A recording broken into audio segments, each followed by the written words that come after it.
दोस्तों, मैं काफ़ी दिनों से आपके लिए एक स्टोरी नरेट करना चाहता था, क्योंकि ये स्टोरी मुझे पहली बार में ही बहुत अच्छी लगी थी।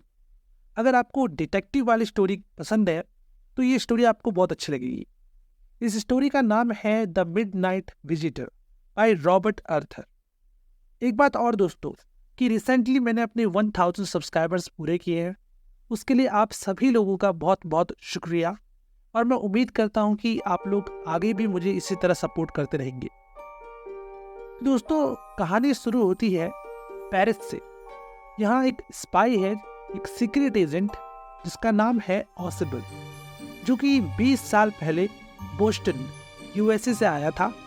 उसका अमेरिकन एक्सेंट अभी भी नहीं हटा है, हालांकि वो जर्मन और फ्रेंच लैंग्वेज भी बोल लेता है। ऑसिबल अभी एक राइटर फाउलर के साथ है। वो दोनों ऑसिबल के एक छोटे से कमरे की तरफ बढ़ रहे हैं, जो कि टॉप फ्लोर पर है। अब ये जो राइटर है फाउलर, ये काफी उदास है, क्योंकि ये ऑसिबल से मिलने से पहले सोचता था कि जो सीक्रेट एजेंट्स होते हैं ना, ये काफी हेल्थी होते हैं, इनके सिक्स पैक्स होते हैं, काफी अच्छे होते हैं, बॉडी बिल्डर टाइप के। लेकिन ऑसिबल जो है, ये काफी मोटा था। अब ऑसिबल उसे कहता है कि फाउलर, मैंने तुम्हें बोर तो नहीं कर दिया? तुम्हें मेरे साथ काफी मिस्टीरियस थिंग की उम्मीद होगी, लेकिन तुमने एक डल इवनिंग बिताई है, और वो भी एक बैटमैन के साथ। ऑसिबल ने धीरे से हंसते हुए दरवाजा खोला और फाउलर से बोला, यू आर डिसइल्यूजन्ड, लेकिन फिक्र मत करो, मैं अब तुम्हें एक ऐसा डॉक्यूमेंट दिखाऊंगा जिसकी वजह से बहुत लोगों ने अपनी लाइफ रिस्क में डाल दी है। एक दिन वो डॉक्यूमेंट हिस्ट्री बदल देगा। ऑसिबल ने डोर बंद किया, फिर उसने लाइट ऑन करी, फिर शुरू हुआ असली स्टोरी में थ्रिल। रूम में एक दूसरा डिटेक्टिव पिस्टल लिए खड़ा था, जिसका नाम था मैक्स। ऑसिबल ने उसे बोला, मैक्स, मैंने सोचा था तुम बर्लिन में हो, मेरे रूम में क्या कर रहे हो? मैक्स टॉल था, थिन था, स्मार्ट था, एक रियल सीक्रेट एजेंट जैसा लगता था। रिपोर्ट, ऑसिबल, रिपोर्ट मुझे दे दो। वो रिपोर्ट जिसमें कुछ न्यू मिसाइल्स के बारे में एक सीक्रेट डिटेल्स है, वो मुझे दे दो, मेरे हाथों में दो। वो रिपोर्ट मेरे हाथों में ज्यादा अच्छी लगती है। ऑसिबल धीरे से अपनी आर्म चेयर की तरफ बढ़ा और वहां जाकर बैठ गया। उफ, ये महीने में दूसरी बार हुआ है कि कोई मेरे विंडो की बैल्कनी के जरिए मेरे रूम में एंटर हुआ है। फाउलर विंडो की तरफ देखने लगा। बैल्कनी?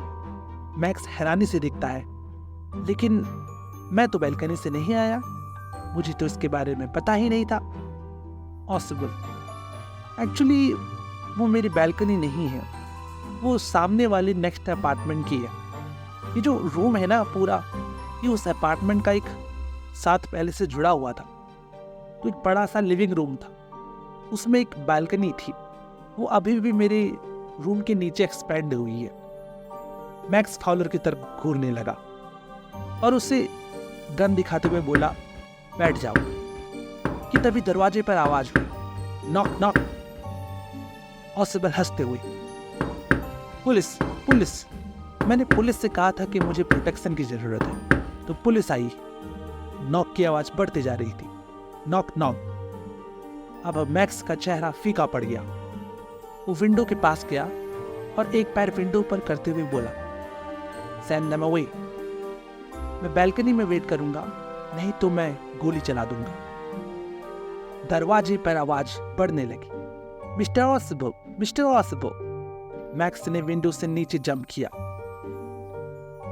ऑसिबल ने दरवाजा धीरे से ओपन किया और सामने था एक waiter. Here is the drink sir, you order when you return. उसने ट्रे टेबल पर रखी और फिर वहां से धीरे से चला गया। पुलिस तो नहीं थी, फाउलर ने कहा। हाँ, पुलिस तो नहीं थी, ये तो हेनरी था जिसे मैंने बुलाया था। लेकिन अगर वो इंसान जो बैल्कनी में है वो आया तो? कौन सी balcony? My young friend, there is no balcony.